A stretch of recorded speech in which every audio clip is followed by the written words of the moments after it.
NBC News has reached out to the attorneys for all 5 former Memphis policemen. Lawyers for 2 of those men, Desmond Mills Jr. and Emmett Martin III, say that their clients plan to plead not guilty. Joining me now, NBC's Antonia Hylton in Memphis, NBC's senior legal analyst Laura Jarrett, civil rights attorney Tim Alexander, and former U.S. Attorney Harry Litman. Antonia, take us through what we can expect at this press conference, the video released later today, how Memphis is preparing for the reaction. Andrea, Memphis for days now has been bracing for what we know and expect to see around 6 p.m. local time, 7 p.m. Eastern tonight, when about an hour or so of video footage from multiple angles is going to be accessible to the public. But officials have been warning just how graphic and terrible all of this has been. The family, of course, has seen it, struggled to watch and get through more than a minute of it themselves. And there are a couple key parts that, I, especially as a reporter, am going to be looking for very closely.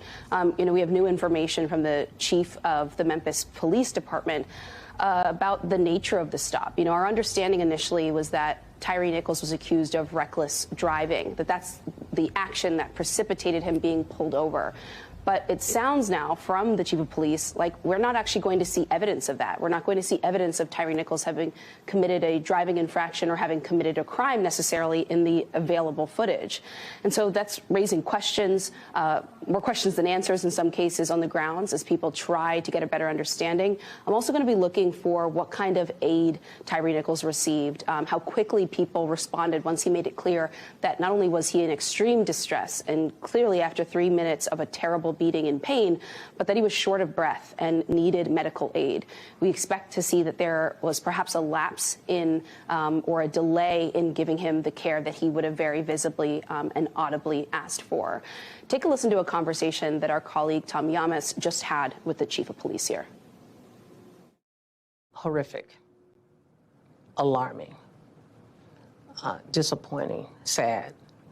And did you have a visceral reaction? Absolutely. I mean, when you were watching this, were you thinking, how did my officers do this? Yeah, I was literally in this room. How would you describe the energy of the officers that pulled over Tyre Nichol?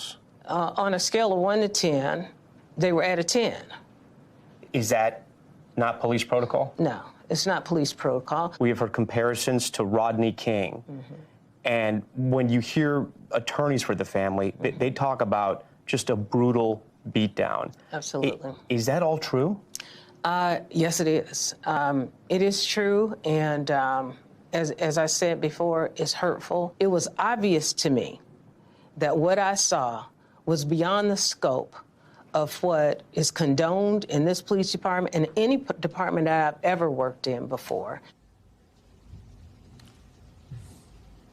Andrea, as someone who's covered several of these cases, of these stories in different parts of the country, what we're seeing here of, the chief of police talking to media and being very honest about what we're about to see in the video, the swiftness of the investigation at multiple levels, at multiple agencies here on the ground, and the level of criminal charges that these 5 officers are now facing, this is not normal. This is not how, particularly in black communities in places like Memphis, they feel they are treated when incidents of police violence of this nature occur.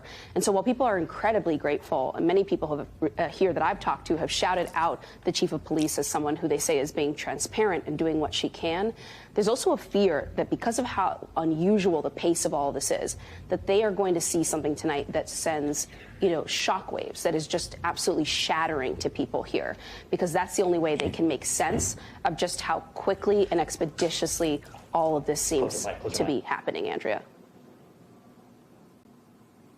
Antonia, I also heard in that extraordinary interview that Tom Yamas just did with the police chief, the reasons that she gave made sense for why they were releasing it at 6 o'clock tonight. While I clear my throat, help me out here with what she said. Well, as I've talked to folks on the ground here, the decision to release this video at 6 o'clock tonight, it felt to many local leaders, state lawmakers I've spoken to, people who are in conversation with the governor, the mayors of both the county and the city here, that it wouldn't make a lot of difference what time the video came out. Because a lot of people were saying 6 o'clock on a Friday night Aren't you asking for riots? Aren't you asking for people to get angry and violent? And they said the nature of this video is so bad that they didn't believe it was going to make a difference. The one thing they thought would make the difference in the conversations with the stakeholders at the table was that if we showed that we were going to hold these officers accountable, we brought them in, they were in custody, and people knew that they're not just facing a range of, various charges, they're also facing second-degree murder. That's the level of charge that people in this community have been asking for, murder charges. That would show the community that we're doing something about this, and that at minimum, people would get be able to sigh a bit of a breath of relief, feel respected by the officials who are supposed to protect and serve them. And so they were intentional about the timing here in the sense that yesterday we got the news about those 5 officers in custody, and today we're getting the video and we're able to hear from officials. They're coming and they're talking to reporters. They're bringing us into their offices so that we can ask them questions directly. And how, I stress how unusual that is, because that's not how this always feels on the ground when you cover these stories. And so the leaders here in Memphis are handling this differently, and they are being very careful about what information comes first so that people, when they experience what it sounds like we're going to all experience tonight when this video comes out, that they're as prepared for it as they possibly can be, and they understand what may be coming next. And they've even left the door open. The DA has left the door open for more charges if at some point in the investigation it becomes clear that more are necessary, Andrea.